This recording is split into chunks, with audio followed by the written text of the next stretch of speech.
The cabin was built in 1933 by a friend of my grandfather's, George Hughes. And that was basically a summer cabin. They were from Detroit. So when my mother and her brother grew up, they spent all their summers there. So it was passed on to generations, and we spent our summers there. Every day when the weather was nice, we would all either jump on our bikes or walk or get rides out to Au Sable Lake, because that was kind of the meeting point for everyone. And while we were out there, there was a raft. We'd swim to the raft, we'd dive, we'd go up the sand dunes, and we'd lay around on the beach.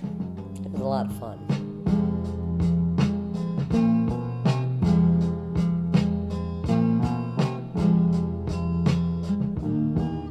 Dee Hubbard, who would be Jack Hubbard's oldest sister, had a hot dog stand out there called Hubbard's Cupboards.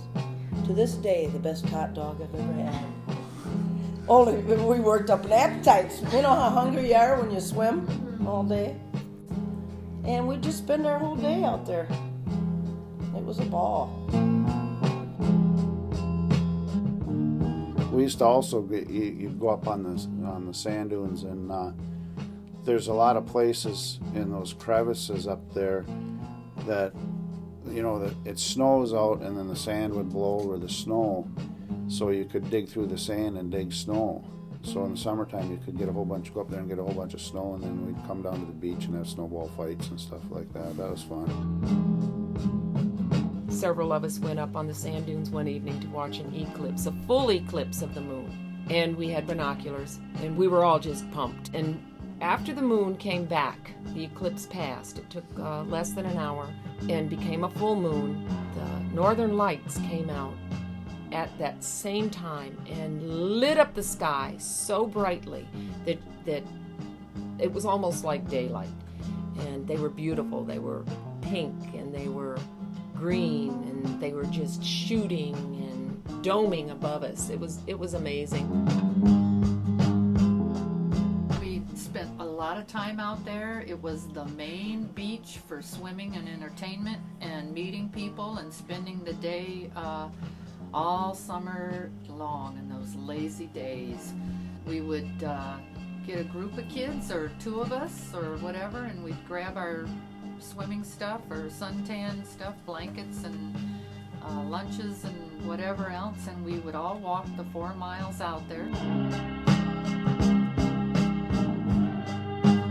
I think there was a lot of mixed emotions. At the time, I wasn't much more than 10 or 12, but just by listening to my parents, of course we didn't live here, so we had no real say-so.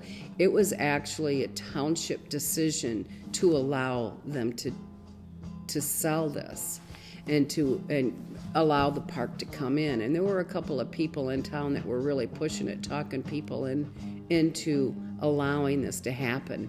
And I think in the long run they regretted it, because the township actually owned the land around the lake where the beach was. And one government entity can't take away from the other government entity. But the township believed in the park and said, okay, you're going to take care of it like we did.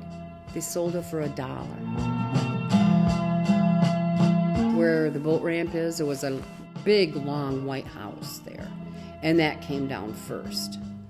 And they made a parking lot out of it. And then the boat ramp that obviously doesn't work well. And the way it was set up, the government bought property by what they called fair market value.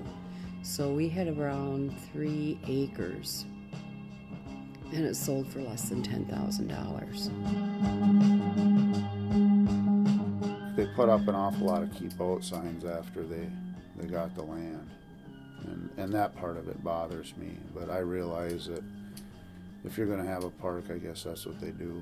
As far as I'm concerned, sometimes a park is very self-destructive.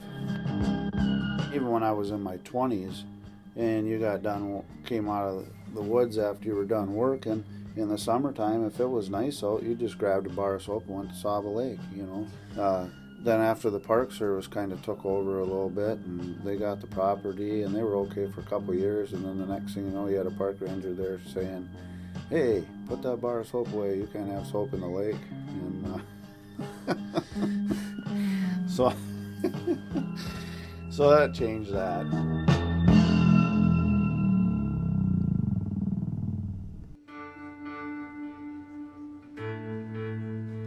It's sometimes even hard to see a park person for me, even though they knew nothing about the sale 30 years ago. They didn't know what really happened.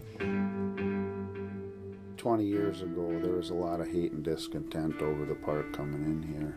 And I guess what helps in a way is, us locals all remember it, but there's a lot of people that live in town that didn't live that.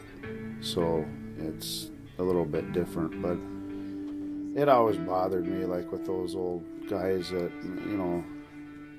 they bled and broke bones to build those farms and everything, and with one stroke of the pen, they lost it, and